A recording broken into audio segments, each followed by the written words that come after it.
Bà tam mơរូបភាពនឹង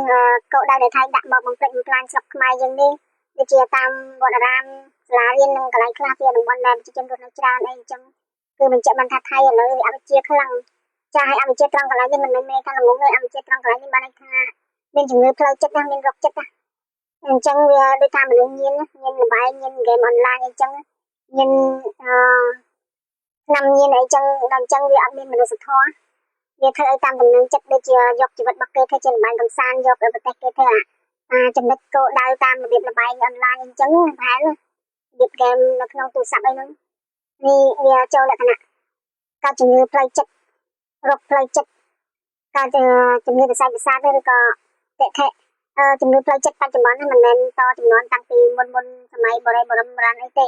អាហ្នឹងអាចចូលជំងឺវិជាសម័យបច្ចុប្បន្ននោះគឺថាមានដូចជាមានតារាដាក្នុងគូក្បាលមានតែបច្ចេកទេសនិងវិទ្យាសាស្ត្រក្នុងគូក្បាលឃើញគេជាទិសដៅ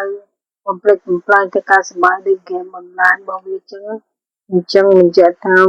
ពួកវាប្រទេសវាមានតែគ្រឿងញៀនហើយនឹងហ្គេមអនឡាញនឹងអក្រិតកម្មហ្គេមអនឡាញនឹង